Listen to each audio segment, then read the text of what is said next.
nombre del libro Hebreos, iba dirigido un mensaje específico hacia los judíos, porque los judíos eran aquellos que estaban empezando a alejarse una vez más de Cristo, ver otras cosas, volver al antiguo, a la ley, a la ley que se le fue dada a Moisés, y entonces estaban de esa manera despreciando a Jesús. Por eso el autor le dedica mucho tiempo a que los hebreos, a que los judíos entiendan lo importante que es Cristo en sus vidas. Y en este versículo nos dice el versículo 15, así que ofrezcamos siempre a Dios. Esto es algo bien interesante, porque el ofrecer está hablando de sacrificio, y sacrificio conlleva a tener una voluntad, a dar algo, a reconocer que mi voluntad no es suficiente, sino que tengo que darle a Dios lo que Él se merece. Y me pregunta para ti, mi primer pregunta en esta tarde ya, ¿qué se merece Dios? Todo. ¿Por qué se merece todo? Porque Él es nuestro creador. Yo creo que esa es una respuesta muy general, pero muy verdadera, muy cierta. Porque Él nos ha formado. Ahora, si vamos profundizando más acerca de ese aspecto de que Dios es nuestro creador, todas las cosas provienen de Dios. Todo lo que tú y yo tenemos, y a lo mejor puedes hacer memoria qué es lo que tienes, que has tenido en esta vida, se te ha sido dado porque Dios lo ha permitido. Tenemos salud porque Dios nos lo ha permitido.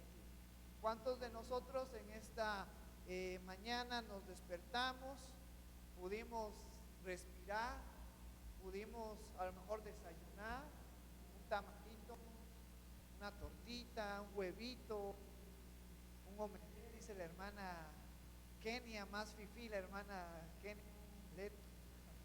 pero todo lo que hemos tenido y lo que tenemos es gracias a Dios. Por eso es que tú y yo tenemos que tener esa visión, que ¿qué es lo que se merece Dios de mí? ¿Solo una parte de mí? ¿Solo una pequeña parte de mi voluntad?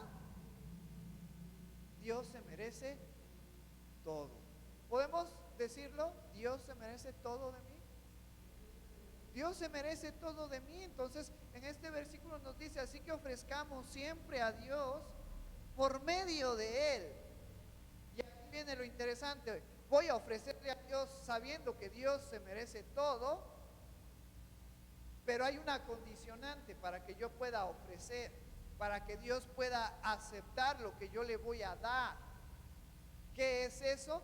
No que yo le dé lo mucho o lo poco que tengo, no que yo le dé incluso lo mejor de mí, sino lo que yo le voy a ofrecer, como dice este versículo, que sea por medio de quién. Cuando dice por medio de Él, nos está diciendo por medio de Cristo. Tú y yo, por eso hemos visto en Hebreos que podemos ahora acercarnos ante el trono de la gracia. Y cuando hace referencia al trono de la gracia, está hablando a la presencia de Dios para encontrar misericordia, para encontrar socorro para nuestras vidas. Pero nos dice que podemos acercarnos ante el trono de la gracia por medio de Cristo, gracias a Cristo, nuestro sumo sacerdote. Entonces, todo lo que tú y yo podemos ofrecerle a Dios tiene que ser siempre por medio de Cristo. Si Cristo no está en nuestras vidas, no podemos ofrecerle a Dios algo que sea agradable para Él. La sociedad dice conocer a Dios, dice tener una interacción con Él, dice tener familiaridad con Él, pero la realidad es que para que las personas puedan acercarse a Dios, necesitan a Cristo en su vida. No necesitan otro mediador, no necesitan hacer otras cosas, hacer otros sacrificios. Se necesita a Cristo. Y yo creo que eso todos lo entendemos. Cristo es fundamental en nuestras vidas. Por eso nos dice este versículo 15, así que ofrezcamos siempre a Dios por medio de Él. Y luego nos dice esto, sacrificio ¿de qué? De alabanza. En el Antiguo Testamento, ¿qué se sacrificaba a Dios? Corderos, aves, las primicias, frutas, la cosecha, aceites, perfumes, aromas, inciensos. Y eso llevaba a un aspecto físico, porque en el Antiguo Testamento las personas, los creyentes en Dios, en Jehová, no había llegado la promesa del Espíritu Santo en sus vidas. Ellos tenían una vida física como tú y yo la tenemos. Por ende ofrecían cosas físicas, sacrificios físicos a Dios. Pero gracias a Cristo, con la llegada de Cristo, cuando Dios manda a su Hijo, cuando Cristo prepara a sus discípulos y les dice, me tengo que ir, pero no los voy a dejar solos, sino me voy a ir, pero va a venir el Espíritu Santo. Cuando Cristo asciende a los cielos, el Espíritu Santo viene a la vida de los creyentes. Y el hecho de que el Espíritu Santo venga a la vida del creyente nos está hablando de una renovación no física, sino una renovación interna en nuestras vidas. Antes, puesto que el pueblo de Israel no estaba vivo físicamente, no estaba renovado espiritualmente, porque para que el Espíritu Santo viniera tenía que venir Cristo primero. Ellos tenían que ofrecer sacrificios físicos, pero tú y yo ahora se nos manda a ofrecer sacrificios espirituales, sacrificios espirituales que van más allá de lo físico. Porque lo físico, yo puedo ofrecer algo que a lo mejor me cuesta mucho, me cuesta poco. Yo puedo aparentar que estoy ofreciendo lo mejor y a lo mejor puedo engañar a todos y físicamente me puedo ver bien, pero por dentro puedo estar mal. Por dentro puedo estar débil, confundido, desesperado, afligido, que a lo mejor físicamente no se me ve. Pero cuando nos habla de ofrecer sacrificios espirituales, va más allá de lo físico, va a lo más interno de nuestra vida, va hasta lo más profundo de nosotros. ¿Y quién conoce lo más profundo de ti? Dios. ¿Y quién más? Y uno mismo. Yo no sé las profundidades, los pensamientos profundos que hay en la mente de Juanito, pero Dios sí lo sabe y Juanito mismo lo sabe, y eso nos ayuda a examinarnos, de ver cómo está mi vida. ¿Qué puedo ofrecerle a Dios? ¿Qué tengo que mejorar? ¿Qué tengo que dejar de hacer? Por eso me gusta mucho que siempre tomemos en cuenta eso, que tenemos que reflexionar cómo está mi vida, no cómo está la vida de las personas que me rodean, porque yo no puedo ver su interior, pero yo sí puedo saber y conocer la realidad de mi vida. Y te digo esto porque en este versículo se nos dice que hay que ofrecer sacrificios, sacrificios de alabanza. Cuando nos está hablando de sacrificios de alabanza, la palabra alabanza hace referencia a darle honor a Dios, de reconocer a Dios en nuestras vidas. Parte de nuestras acciones, pero esto es lo que hace referencia al sacrificio, acciones, voluntad, tenemos que hacer obras que glorifiquen, que exalten a Dios en nuestras vidas. Que Dios esté presente en nuestra forma de actuar, en nuestra forma de hacer, en nuestra forma de hablar específicamente, conforme a este versículo que nos dice, por medio de sacrificios de alabanza, es decir, frutos de labios que confiesen su nombre. Ahora se nos especifica que la alabanza es todas las acciones que glorifiquen a Dios, pero en este versículo se nos está hablando particularmente de una, que después de esta coma nos dice, es decir, frutos de labios que confiesen su nombre. Y este es un recordatorio para nuestras vidas de lo importante que pueden llegar a ser nuestras palabras. Yo soy una de las personas que piensa que las palabras duelen más que, que los golpes físicos, que el maltrato físico, personalmente. Y también he visto a lo largo de mi vida que por no medir las palabras se puede hacer un gran conflicto. He también podido ver que por tener palabras de amor, de misericordia, se pueden restaurar a las personas. Y en esta hermosa tarde me gustaría que todos reflexionáramos acerca de nuestras palabras, de nuestra forma de expresarnos, de nuestra forma de hablar, porque tú y yo tenemos una responsabilidad como creyentes, porque nuestra forma de hablar, nuestra forma de expresarnos, nuestras palabras tienen que engrandecer ¿a quién? A Dios en nuestras vidas. Y parte de engrandecer a Dios con nuestras palabras es de ser bendición para nuestros hermanos. Muchos hermanos necesitan palabras de ánimo. ¿Y cuántos de nosotros le hemos dado palabras de ánimo a los hermanos? Muchos de nuestros hermanos necesitan palabras de consuelo. ¿Y cuántos de nosotros le hemos dado palabras de consuelo a nuestros hermanos?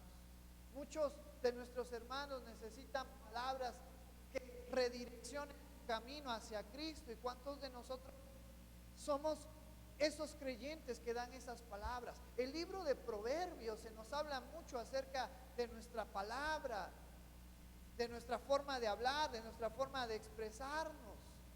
Santiago hace referencia, y vamos a Santiago para que tengamos cuidado, hermanos, de lo que sale de nuestra boquita, porque mira lo que dice Santiago. Vamos al capítulo 3. ¿Y cuántos han leído este capítulo?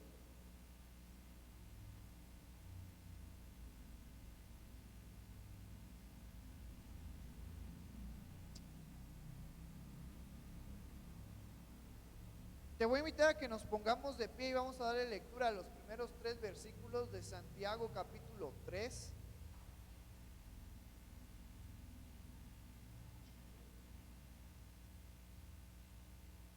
Dice la palabra del Señor: hermanos míos, no os hagáis maestros muchos de vosotros, sabiendo que recibiremos mayor condenación, porque todos ofendemos muchas veces. Si alguno no ofende en palabra, este es varón perfecto, capaz también de refrenar todo el cuerpo.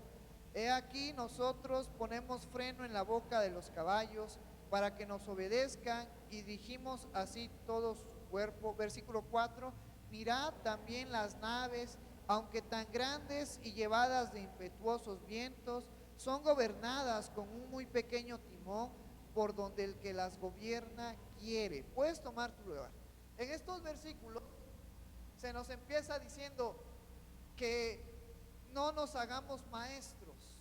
Y cuando está haciendo referencia a maestros, es decir, conocedores de la palabra de Dios a un extremo bastante, a tal grado de poder enseñar a otros. Porque los que son maestros, los que tienen liderazgo, los que son líderes en la iglesia, pues tienen mayor responsabilidad. Por ende, si fallan, pues es más ímpetu la corrección hacia ellos por ser líderes.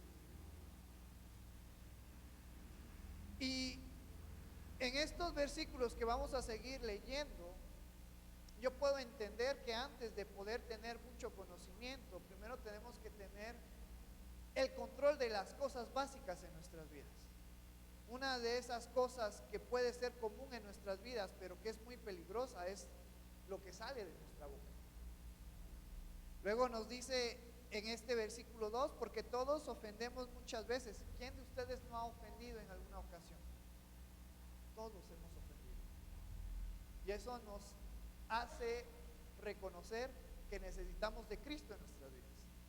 Que necesitamos todos los días, cada segundo en mi vida, yo necesito a Cristo. Porque puedo lastimar a las personas. Porque puedo herir a las personas. necesito el amor de Cristo en mi vida y necesito reflejarlo. Si alguno no ofende en palabra, este es varón perfecto, capaz también de refrenar todo el cuerpo. He aquí nosotros ponemos freno en la boca de los caballos para que nos obedezcan y dirigimos así todo su cuerpo. A los caballos, los jinetes, ponen entre los dientes de la boca del caballo un cinto y dependiendo del movimiento que ellos hagan, giran la cabeza del caballo. Si ellos quieren ir a la derecha, pues giran hacia la derecha. Si quieren ir a la izquierda, giran hacia la izquierda. Si quieren hacer que el caballo frene, entonces lo que hacen es levantarle la cabeza y el caballo entiende que tiene que frenar.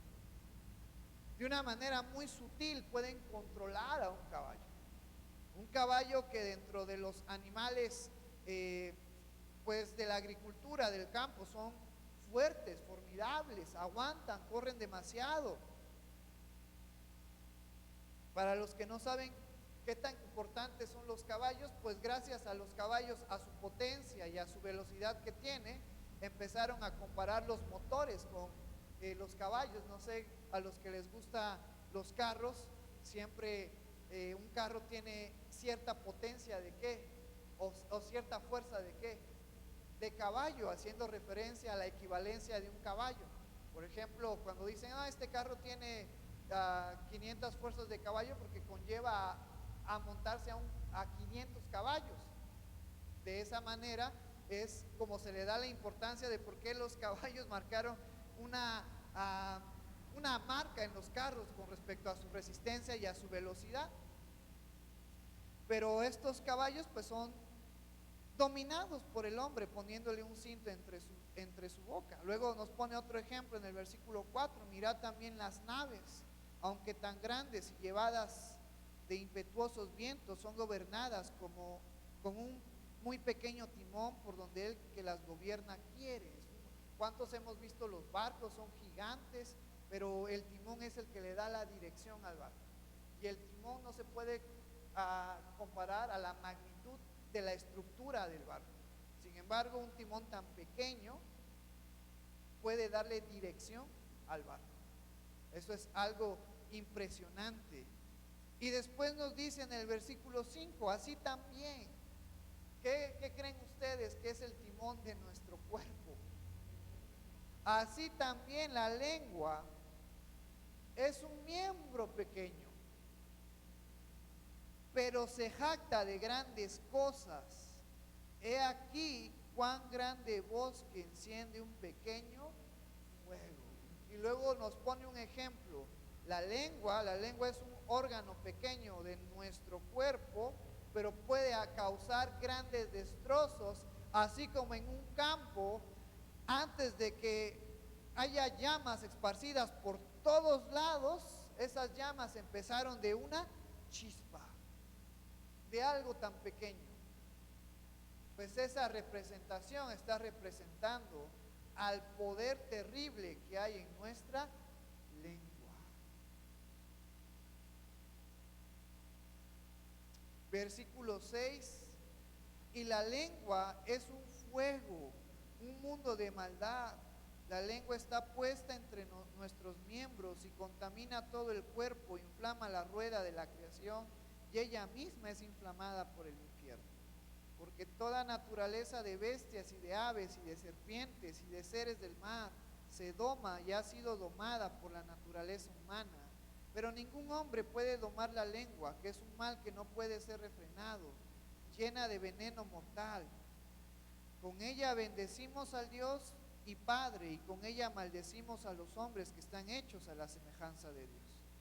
De una misma boca procede bendición y maldición. Hermanos míos, esto no debe de ser así. ¿Acaso alguna fuente hecha por una misma abertura agua dulce y amarga?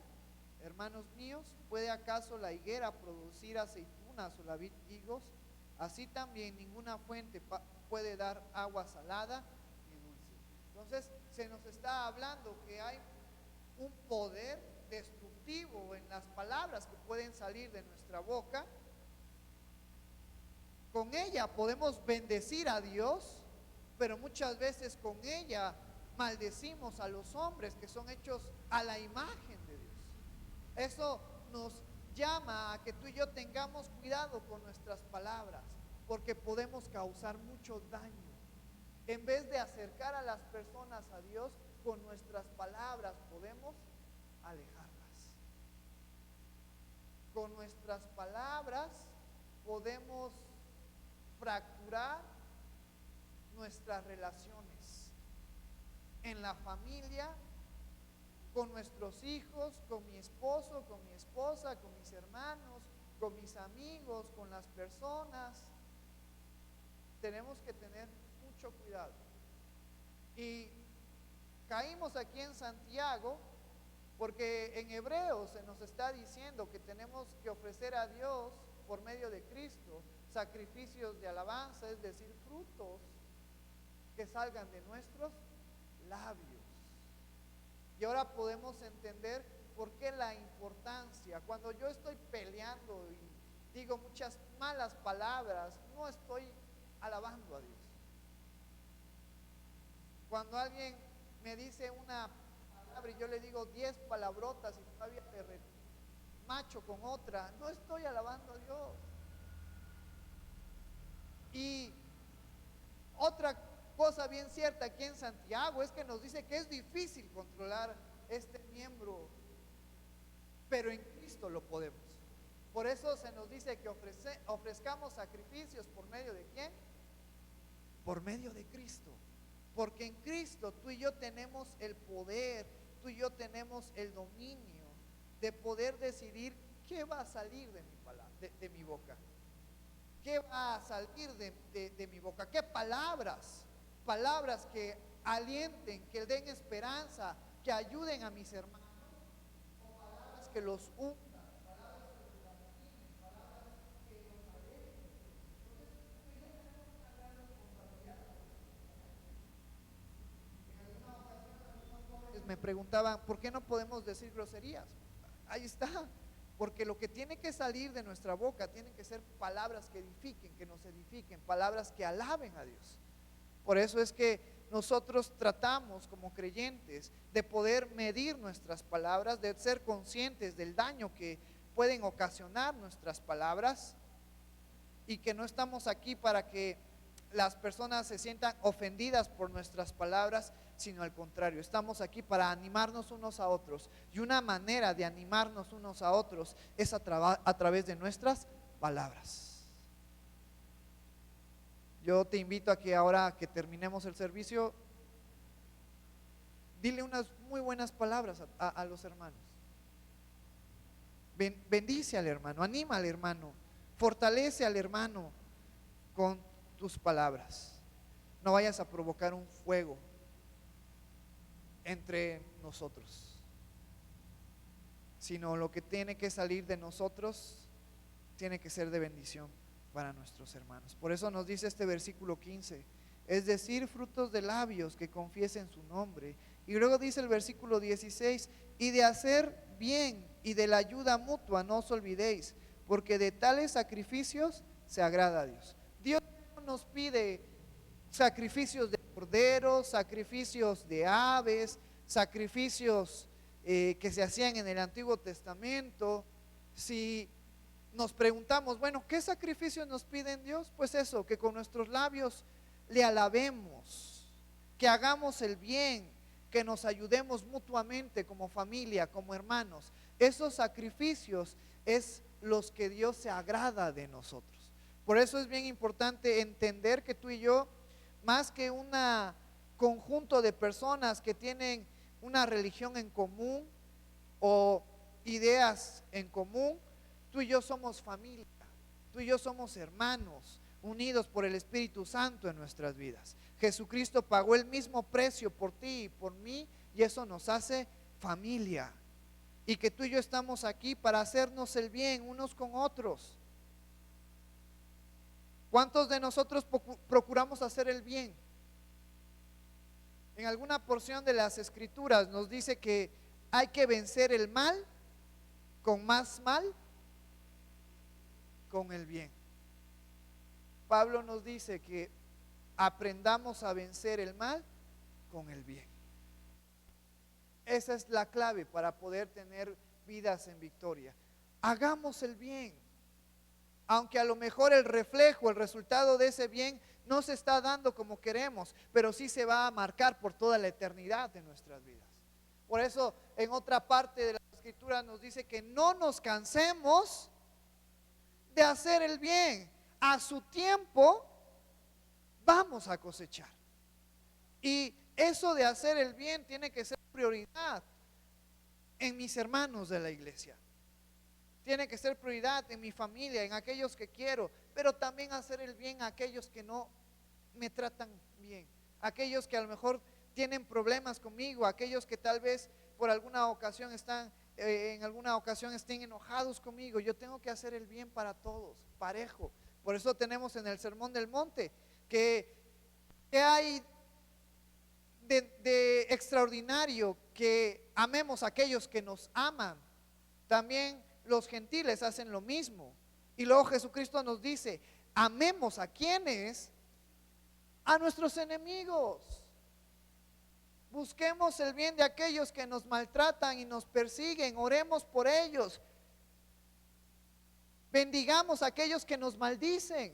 Eso es parte de estos sacrificios que a Dios le agrada. Hagamos el bien con nuestra familia, con los hermanos de la iglesia, pero también con la sociedad. Para eso estamos.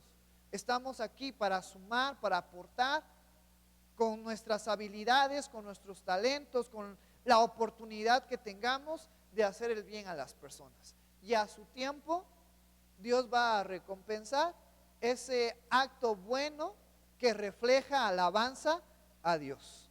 Porque la alabanza no solamente hace referencia a palabras, hace referencia a acciones también. Cuando tú y yo estamos haciendo buenas acciones, estamos alabando a Dios. Estamos exaltando el nombre de nuestro Dios. Y de la ayuda mutua no os olvidéis, porque de tales sacrificios se agrada Dios. Versículo 17. Obedeced a vuestros pastores y sujetaos a ellos, porque ellos velan por vuestras almas como quienes han de dar cuenta, para que lo hagan con alegría y no quejándose, porque esto no es provechoso. Ahora, como miembros de la iglesia se les viene el consejo: obedezcan, sujétense a su pastor, porque eso conlleva el decir, yo quiero hacer esto, pero el pastor dice esto. Entonces, ¿qué hago? ¿Hago mi voluntad o la voluntad del pastor? En el sentido espiritual, tenemos que aprender como miembros de la iglesia a sujetarnos al pastor, porque eso conlleva y eso es parte de menguar a mí mismo y que crezca ¿quién? Cristo en mi vida. De esa manera, de una manera práctica, estamos aprendiendo a que el que tiene la voluntad en mi vida, ¿quién es? ¿Quién es el verdadero pastor? ¿Quién es el buen pastor? Cristo. Cristo. Y parte de nuestra naturaleza, y me van a decir si es cierto o no es cierto, pero parte de nuestra naturaleza es la rebeldía, la desobediencia, el no sujetarnos, el pensar que yo puedo hacerlo mejor de esta manera. Entonces, eso nos lleva de una manera consciente a decir, tengo que aprender a ser obediente, tengo que aprender a sujetarme. Al final de cuentas, cuando aquí está haciendo del pastor, pues sí está hablando acerca del liderazgo de pastor, del liderazgo de los líderes, pero el pastor está sujeto ¿a quién? A Cristo. Entonces, tú y yo en una misma dirección, con una misma sintonía, estamos siguiendo ¿a quién? A Cristo. Y tenemos que aprender a eso, a ser obedientes a la palabra de Dios. Y un gran conflicto que tenemos, así como un conflicto es la lengua, otro conflicto es el ser obedientes. Y tenemos muchos ejemplos de la Biblia, de personas que estaban siendo usadas por Dios, o personas que iban a ser usadas por Dios, pero por causa de su desobediencia fueron alejadas, fueron rechazadas. A lo mejor podemos hablar de una manera directa de Satanás. Él se rebeló en contra de Dios. Él fue desobediente al estatuto, al decreto que Dios tenía. Satanás se rebeló a Dios cuando él dijo, yo puedo ser igual que Dios. Yo puedo, lo que nos dice Isaías, Jeremías, yo puedo hacer mi trono al lado de Dios. Eso eso nos lleva después de la historia Génesis. Adán y Eva desobedecieron a un mandato que Dios les había dicho: de todo pueden comer, excepto del árbol del conocimiento del bien y del mal. ¿Qué pasó en esta historia? Satanás, en forma de serpiente, convence a Eva para que coma de la fruta, que no era una manzana, no se nos especifica qué fruto era, sabemos que estaba en el árbol. Y el simple hecho de que Eva, convencida por la serpiente, mordiera esa fruta, esa acción conllevaba a ¿qué? A desobediencia. Entonces, es parte de nuestra naturaleza humana el que tú y yo seamos desobedientes. Pero tú y yo tenemos que aprender a sujetarnos a Cristo.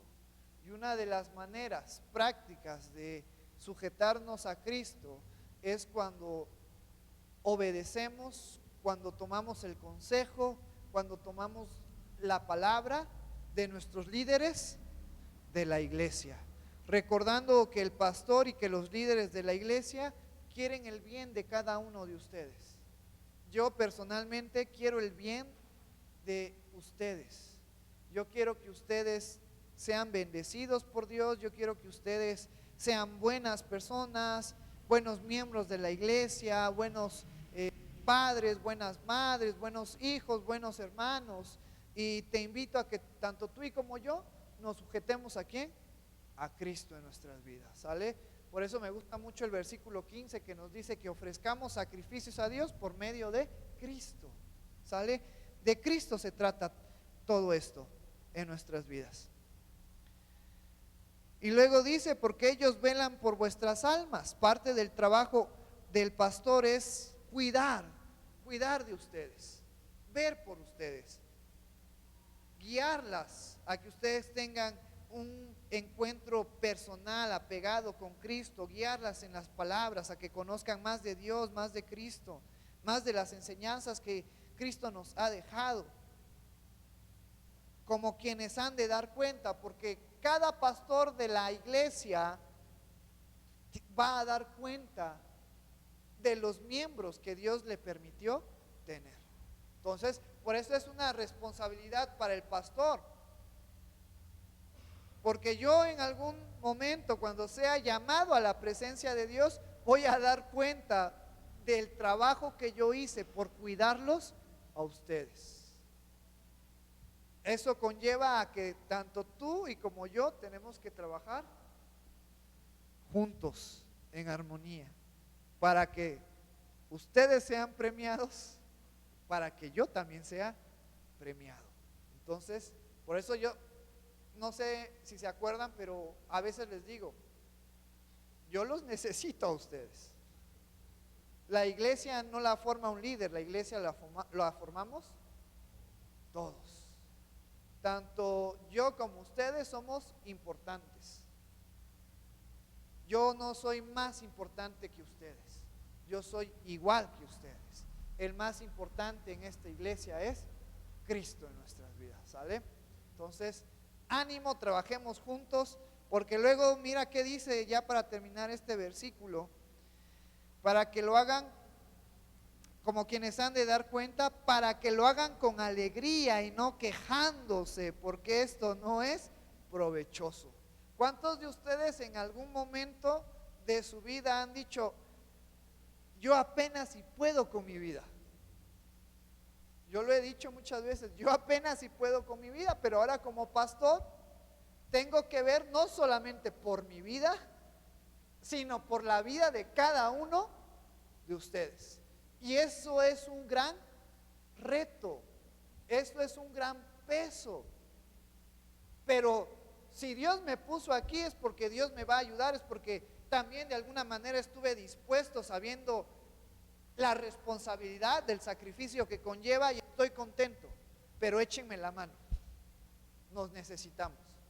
Si tú y yo hacemos lo que nos corresponde, si tú y yo vamos en una misma dirección, vamos a poder lograrlo de una manera muy fácil. ¿Sale? Porque ser líder no es solamente, ay, qué bonito, porque hago esto y hago aquello. No, es una gran responsabilidad el ver también por todos ustedes.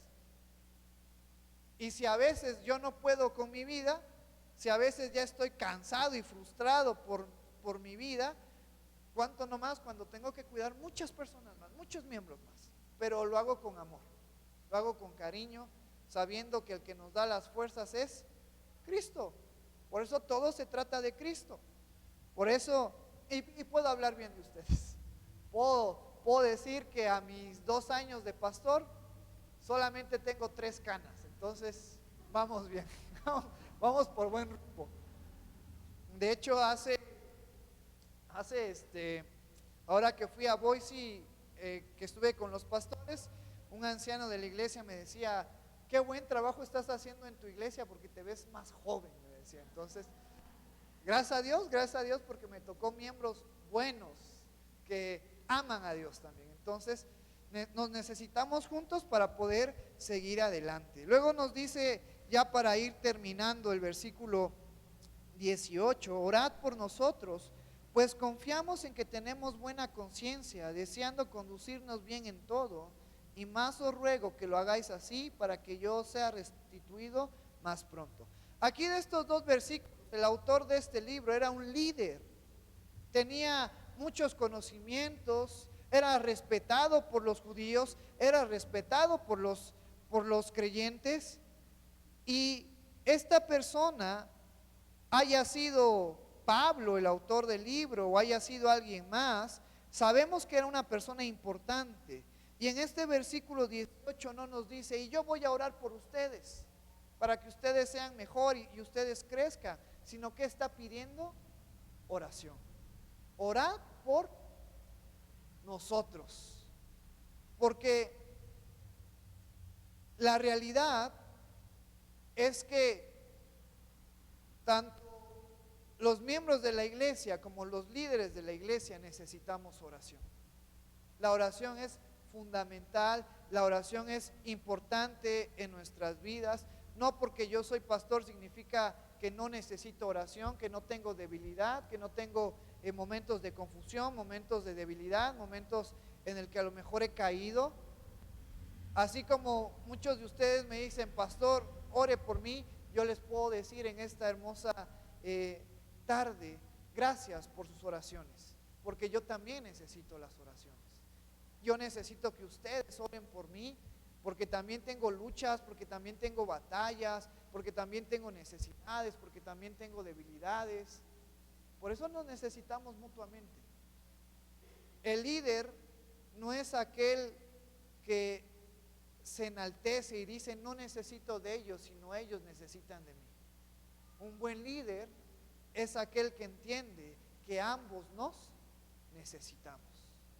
Y en esta hermosa tarde, ya para ir terminando, yo quiero reafirmar mi compromiso con ustedes y decirles que los amo, que los quiero, que estoy aquí para servirlos y que yo los necesito, que los necesito a ustedes en mi vida para poder seguir adelante. Esta iglesia no puede crecer, esta iglesia no puede hacer actividades, esta iglesia no puede seguir alumbrando como lo estamos haciendo si ustedes no forman parte de este proyecto, de estas actividades. Por eso también quiero darles las gracias por todo lo que están haciendo. Muchas gracias. A lo mejor no se los he dicho de manera grupal, pero muchas gracias, hermanos, por su esfuerzo. Muchas gracias al grupo de alabanza que está siempre al pendiente los miércoles, los domingos. Muchas gracias al grupo de media que está allá atrás. Muchas gracias a los hermanos, a las hermanas. Muchas gracias a las hermanas que adornaron. Muchas gracias. Sigamos adelante, tomemos ánimo, recordando que tú y yo estamos siguiendo a Cristo. No estamos siguiendo a un hombre, no estamos siguiendo a un pastor humano, estamos siguiendo a Cristo. ¿Por qué no te pones de pie en esta hermosa tarde? Y vamos a terminar dándole gracias a Dios por lo que Él está haciendo en nuestras vidas. recordando, confirmando con nuestros labios, con nuestro pensamiento, que esta iglesia está siguiendo ¿a quién? A Cristo en nuestras vidas. Vamos a orar en esta hermosa tarde. Gracias, Señor, por tu amor, gracias por tu misericordia, gracias por tu palabra, Señor. Te amamos, glorificamos tu nombre. Gracias porque de una manera sutil también nos has enseñado que no somos esenciales, Señor, para que tu reino siga expandiéndose. Y te damos las gracias porque recordamos que esta iglesia necesita a Cristo en nuestras vidas. Que Cristo siga siendo el centro, el que le da dirección, el que le da ánimo, el que le da cordura a las actividades, a nuestros pensamientos, a nuestra forma de ser, de interactuar con la sociedad, con nuestros hermanos. Todo se trata de Cristo. Desde el capítulo 1 hasta el capítulo 13 de Hebreos, hemos entendido eso, que todo se trata de Cristo en nuestras vidas. Te damos gracias, amado Padre, por lo que tú estás haciendo en nuestras vidas. Te damos gracias por ese cambio que tú sigues haciendo en nuestras vidas, Señor. Yo te pido que tú nos ayudes a ofrecerte lo mejor de nosotros, sea mucho, sea poco, sea muchos talentos o pocos talentos, sean muchas habilidades o pocas habilidades, a ofrecértelo por medio de Cristo, el autor y consumador de nuestra fe, Señor. Porque si Cristo no está en nuestras vidas, no podemos hacer nada. Separados de Cristo, separados de ti, no podemos hacer nada. Señor, y en esta hermosa tarde pedimos que sigas recordándonos que la persona más importante en nuestras vidas es Cristo y que en ella tenemos el ánimo, las fuerzas, la esperanza, la fe para poder seguir adelante en medio de todas las necesidades que puedan haber en nuestras vidas. Que Cristo es la piedra angular, que Cristo es nuestro fundamento, que Cristo lo es todo en nuestras vidas, Señor. Yo te doy gracias por la vida de cada uno de los miembros de esta iglesia y yo te pido, Señor, que tú sigas hablando a su vida a través de las personas que exponemos, que compartimos, que enseñamos tu palabra. Ayúdanos, Padre, a tener esa armonía, esa bondad, a tener cuidado de nuestras palabras, de nuestras acciones. Que nos ayudes, Padre, a buscar la armonía, la ayuda mutua, el amarnos unos a otros, las buenas acciones. Que aprendamos a vencer el mal con el bien, Señor. Y el bien hace referencia a todas las enseñanzas que Jesucristo nos dejó.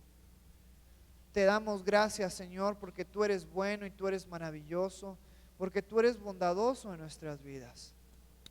Yo quiero decirte, Señor, que dependemos de ti, Señor, que mi vida depende de ti, que esta iglesia depende de ti. Y ayúdanos, sigue manteniéndonos firmes, sigue manteniéndonos a flote. Sé tú el que dirija este barco, sé tú el timón, Señor, de mi vida y de esta iglesia. Te amamos y glorificamos tu nombre, amado Padre, porque tú eres bueno y porque tú eres maravilloso. Recibe, amado Padre, toda la gloria y toda la honra en el nombre maravilloso tu Hijo Jesús, que es sobre todo nombre.